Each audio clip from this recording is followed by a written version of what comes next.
The Nathan, Nat and Shaun podcast. A advertisement to find someone to live in someone's house has gone national, and it comes from Perth. So, Thank you. Thank you. yeah. So the living conditions, though, were a little bit questionable. So This is just a reflection of the rental crisis that we're in and how desperate people are to find somewhere to live. This is to rent a room in somebody's house, okay? So it was $200. It's in southeast Perth. And they've dropped it down to $190. So we're talking down Armidale Way. Yeah.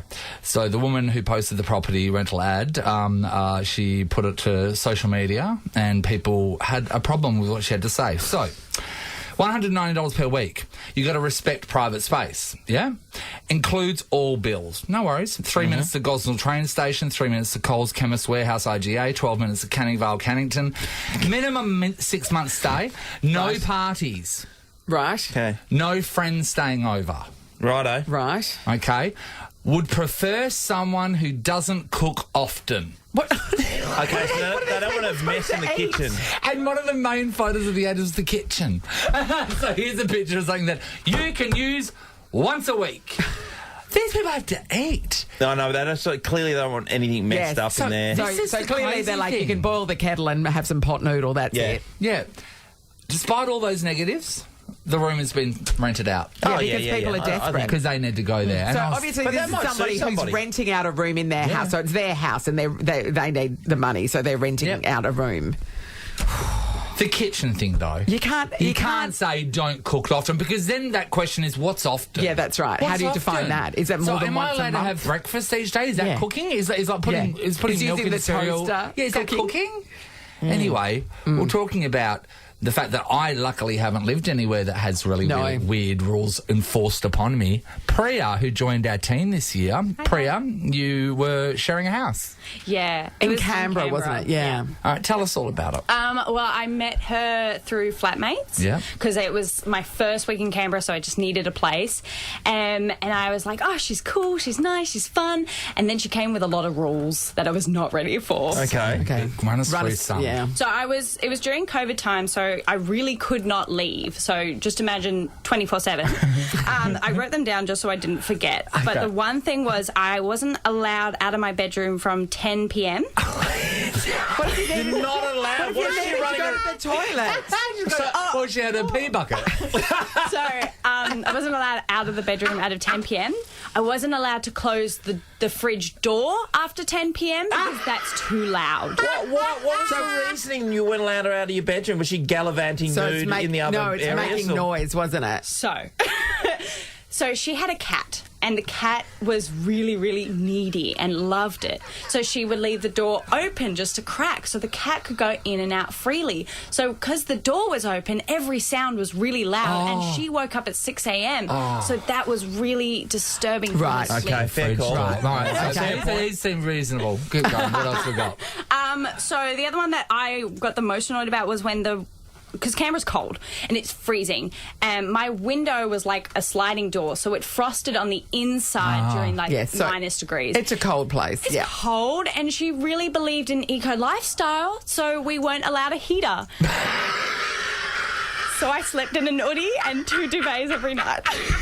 Every night. So the house had heating, you just weren't allowed to turn it on? No, there was like 2 heaters, one in the living room and like one that was like in the hallway, and we weren't allowed to turn it on.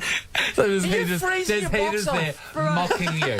So I actually feel like I'm sorry for my dad right now, because Dad's got a giant, beautiful heater in the lounge room. He's not allowed to turn that on either. Yeah. So Mum won't let him. Did this girl own the house? And you were just... Oh, so she was just a fellow tenant. No, it was just flatmates. She had a lot of rules for somebody who didn't own the house. She didn't use a dishwasher either? No, she had the dishwasher, brand new, like still had plastic and stuff inside it, never used it. Sounds after familiar. 5 years. Yeah. Tell me something about a wine glass. So during that COVID time, I was like, I'll just like steal a wine glass from work. It's Borrow fine. it. Borrow it. Yeah. Borrow, sorry. On a loan program, Yeah, I just borrowed it. And I did. I put it back. And I brought it, and I was just like, I'll just use it once a time. I used it, washed it, put it in the cabinet, and then the very next day, it was on the kitchen counter. And she said, that doesn't belong there. It needs to go away. Why? Because she didn't drink alcohol.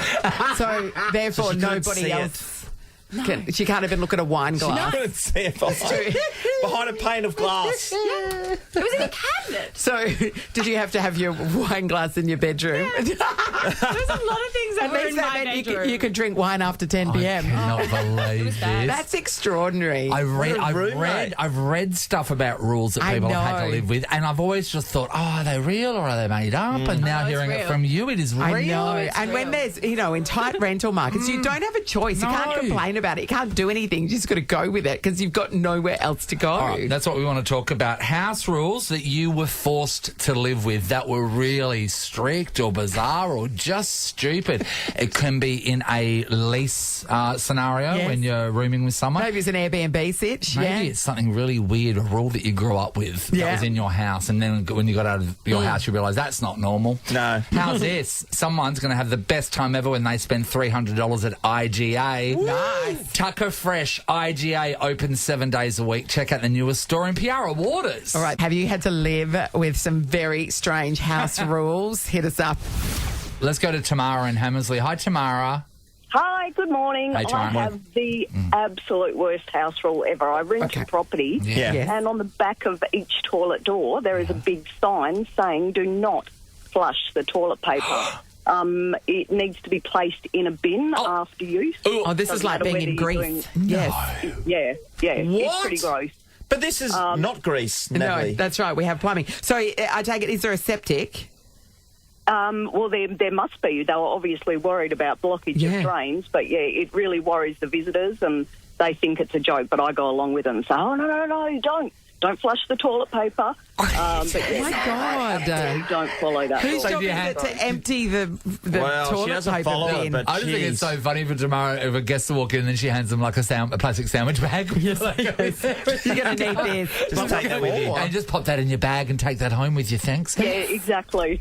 Tamara. So that's currently in your house? It's absolutely on every toilet door at the moment, a big sign.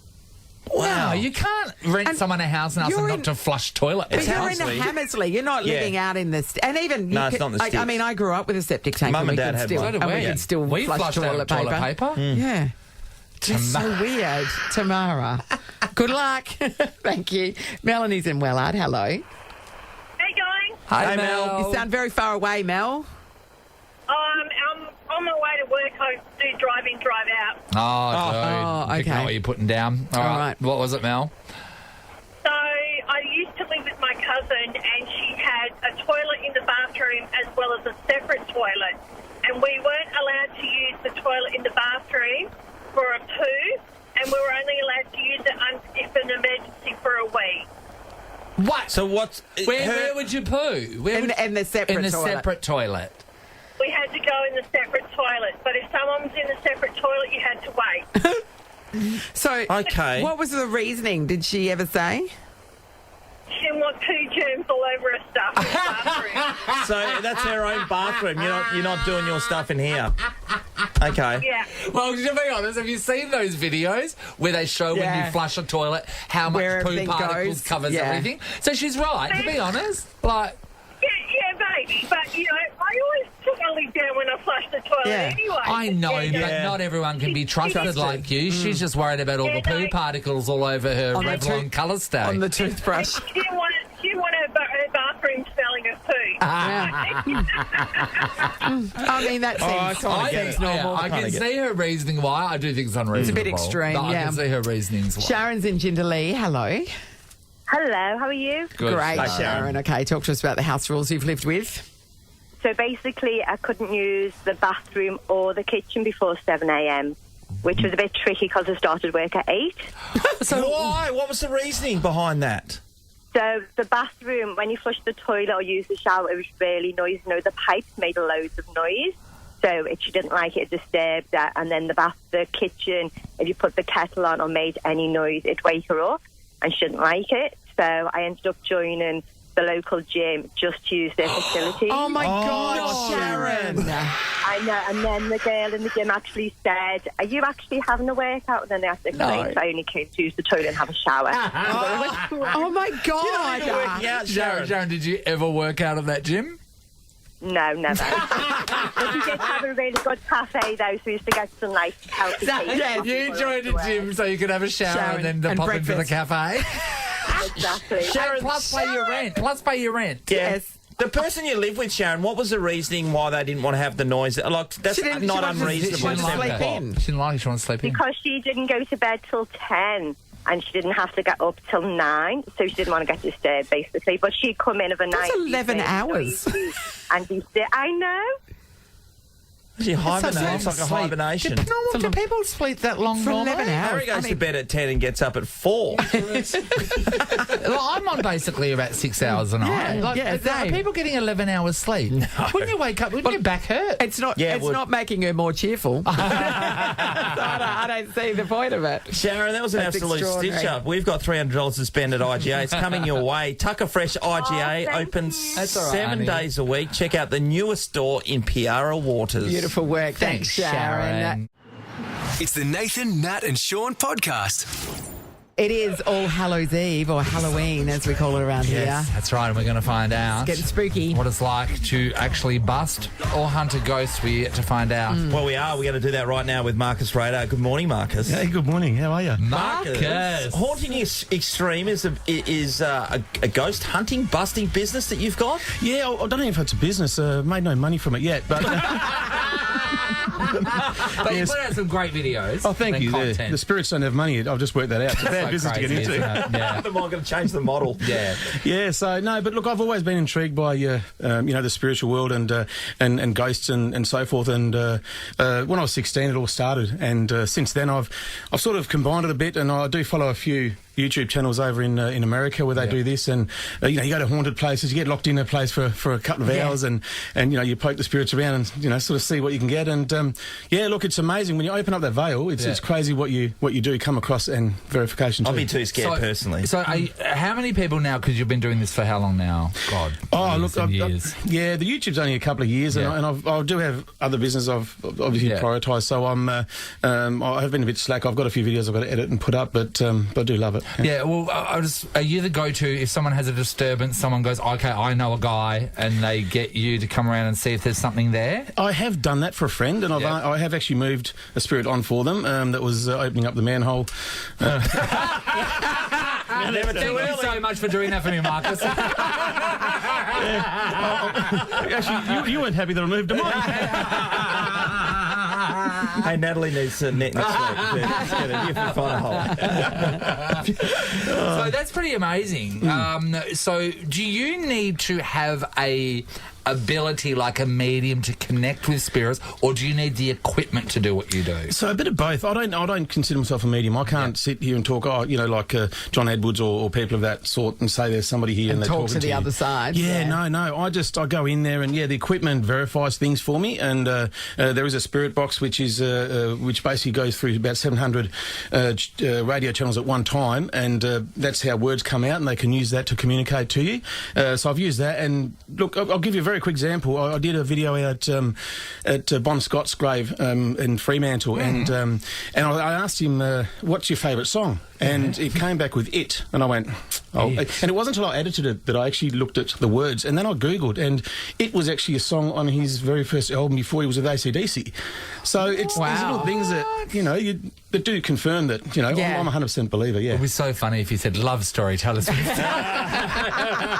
Just like Shaun. Marcus, we rented a house down in Dunsborough off this lady who was an absolute dragon anyway. I've mentioned her many times before, but we stayed in this house, and her parents had, I think her father had passed away in this place. She didn't tell us at the time, but there was all kinds of manner of things that were happening, and I'm not really a person who what about your house in Palmyra where your kid couldn't sleep in the bedroom? What about that one? You're forgetting that one, and you live there. Remember that chick walked in that was sensitive to, the paranormal, and she walked in, she left crying. And your child sleeps in there. But see, this is it. Everyone has a story. And I do want to do a podcast where I interview people, and I've spoken to a couple of people who are more than happy to jump on and talk about their stories. And, it doesn't matter who you talk to. When you tell someone what you do, they go, oh, wow, this happened to me, even if they're a non-believer. So. There's a lot of unexplained stuff. Have you walked into a situation and has it felt dangerous ever? I wouldn't say dangerous, but I have felt where there's been a negative, sort of a negative spirit, and you can just feel that. And that was actually up in Kalgoorlie. Oh, really? Kalgoorlie. Where? Well, it was at the old Australia, which had a bit of an underground sort of cellar, and I walked in there, and the videos also caught orbs and some activity, but I just felt that another place was Fremantle Prison, so we couldn't get in, so I went out to the visitor centre at the front, and I've actually got the photo of it, and I'll show you. There's an outline of a and I didn't realise this till I edited it, an outline of a person in the window behind me, looking down at me, and his name was Paul, because he kept coming across as Paul, and he'd give me a big hug, and I was, having trouble sort of, breathing. It was a really tight chest, and then I said, just let go, and he let go, and it was, and then afterwards when I edited it, this board-headed guy was looking at me through the window, and I've got it on video and got a photo of it. It's great. So there's some ghost named Paul was giving out hugs, hey? Yes, yeah. I'll take you, Nathan. I know. Your eyes lit up straight away. For some contact. I know, you just want to from you too. I know, handy. Well, let's both date him and see who chooses. So, Marcus, you'd like to turn this into a show. You're getting enough contact where you're going out to places and for it to be able to, be turned into something people can watch on a regular basis? Yeah, like I said, I want to put a lot more into the YouTube channel because I love doing that. But I have got a friend who's a psychic medium in South Australia, and she was approached... Can you trust those people? South Australians? Yeah, well, yeah. I never believed a thing they've said. That's so funny. Yeah, these psychic mediums, you know what I'm saying? I'll tell you what, this one, her name's Nikki, she's incredible. She actually helped find the autistic kid that was over in Melbourne, helped the police. She does cold cases. I do believe in it. I went and saw one after my parents had passed, and she, in fact, this lady didn't even know that my parents had passed, and she told me both of them were right to stand next to me, and my dad's a very quiet guy. My mum's talk, a bit like me, and he described it to a T, and there's things that they told me which I definitely believe in it, yeah. So, and she was approached by a scriptwriter from America who works with Netflix, but we've decided we'll probably put a pilot together first and then perhaps go somewhere and see if we can take it. Just switching on your spirit pod. Okay, so what is this piece of equipment? It looks like a small round box with Nathan's using it wrong already. With a radio antenna. Running his hand up and down. Okay, so this is to alert you if there is a spirit near. So what do you do with a spirit pod? So the spirit pods, you put them out into areas where you believe, you can put it out away from you, far away enough from you so that you touching it doesn't turn it on. And we haven't got there yet. Yeah. And then what happens? He asks the spirit if there's a spirit here to verify that by touching the spirit pod, and all they have to do is touch that area and it goes off. So you would kind of put that in a room that you think is haunted, and then ask the spirit. You step back and go. Yeah. And you can even hear. And you want to communicate, touch that, and that happens. Yes, and you can also leave it in a room with a static camera, and then go investigate the rest of the house or rest of the hotel, and if that goes off during the... Sometimes things go off in one room when you're asking questions in another room as well. So, spirits are very... so... Well, they can go through walls and stuff. Yeah, they can, Great point, Sean. Should we speak to some people about whether they've got disturbance at their house right now? 13 24 10. And not just like, like the toothbrush moved a little bit. I want to hear, like, you were thrown against the wall. Blood was coming from the ceiling. That's a police matter. I want to believe your story. All right. Ghost stories. We're doing it. It's Halloween. Why wouldn't we? All right. If you've got one, hit us up. Oogity. It's the Nathan, Nat and Shaun podcast. Marcus, who is a ghostbuster / hunter. Are you a buster or a hunter? What's the... Oh, I like to think hunter. I like go out and see what's there. You know, and then just leave it alone. Hunting to me is grabbing it and then bringing it back. Like, that's hunting to me. But if you're busting them, then you're telling them off. I got you. Yeah, you exist. That's right. Anyway. Kim's in Canning Vale. Hello. Hi, Kim. How are you? Yeah, good. Hi, Kim. We're wondering, Kim, is there a lot of paranormal activity happening in people's houses in Perth at the moment? Well, I think there is, but there's something in my house currently. But the story actually relates to when I was a child back in South Africa. Yeah. And I believe that I was hit by a ghost. Oh, hit? Physically? Hit, yeah, like physically. So we had a family home and we were moving out. and I was in the bathroom one morning, and the basin was situated quite a far distance between the window and the door. Yeah. And I was washing my face, and the next thing I felt this, like, slap on my side of a wet hand. Yes. Of a wet hand. Wet hand is so specific too. Yes. Yes. And I went running out the bathroom, and I said to my parents, something's hit me. And I lifted my shirt, and there was a distinct handprint on my side. No! Yes. And I went back in the bathroom, and my parents said, oh, there's a bee. No, you just got stung by a bee. It's a bee. But then a couple of years later, A bee? they actually admitted that there was a distinct handprint on my side. And they believed that the spirit that had been in that house was aggravated because we were leaving. Because you're leaving. Kim, so your parents, did they acknowledge that they felt a spirit or knew of different disturbances other activity other and than stuff? your... I think later on, yes, they did. And my mama was quite in tune. She had seen some spirits, like, after that in other houses and things. And I actually, there's one, I think, in my house at the moment that I can sense. So I often see it walk past my one door. Oh. Yeah, not a bad one, but just... Well, it's not walking around wet slapping your face. The slap's not bad enough, let alone making it wet. I know, and slapping the kid really as well. stings. Slap one of the adults. It's like when someone comes out of the bathroom and you shake their hand and it's still wet. Yeah, It's like, that's no. wet hands are not good. Disconcerting. Would that be ectoplasm that we see on Ghostbusters? Ghostbusters? Yeah, I guess something similar to that, yeah.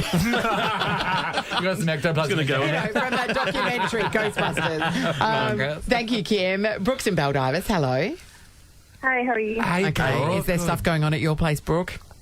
Not anymore. We don't live there anymore. For this very reason. All right. I had two little girls at the time. They were like 5 and 8. Yeah. Both complained that there was something in their bedroom, and I was like, "Oh, you're just being silly." We just moved in with my boyfriend at the time. Yeah. One kept saying she could hear something laughing. The other one said she could feel something breathing on her. Both complained of like sleep paralysis. Oh. Anyway, a couple of nights later, the boyfriend reckons he saw someone follow me down to the bedroom. So he's searching under beds, and I'm sitting on the bed laughing, going, "You want to check the drawers as well? Maybe they're hiding in the drawers." Yeah. Behind the curtain, let's check there. Anyway, we had someone else stay over. He reckons he saw someone come out of the toilet, and I just thought it was the funniest thing ever. Yeah. Until I made some phone calls and asked for someone to come out to the house. And then that night, pictures started falling off the wall, and I did what all mature adults do and hid under the blankets and wouldn't come out. Yes. Wow. I love how we think a blanket's going to save us.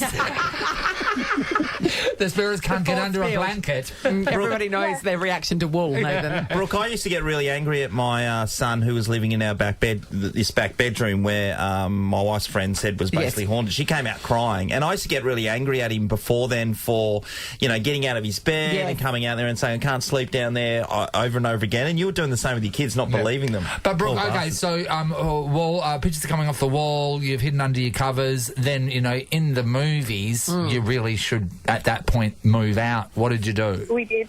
We moved out. You moved out, like, how long after that stuff had started happening? Within about a month, and the people that live there now have similar issues. Yeah. Did you tell them about it or just leave it? Well, this is where it gets a bit crazy. It's my partner's ex that lives in the house now.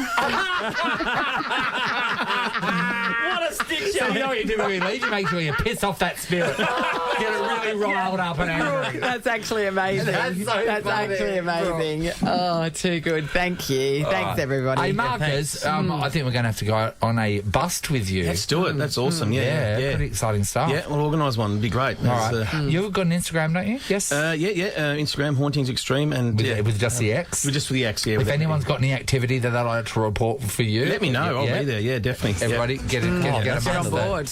Get amongst it. Love it. That house there didn't sound like much fun, did it? No, it did not. Oh, neither did the wet slap place. I know, but that was in South Africa, so it doesn't feel as threatening. Wet slapping you in South Africa. Nathan, Nat and Shaun is a Nova podcast. For more great comedy shows like this, head to novapodcasts.com.au. Nova.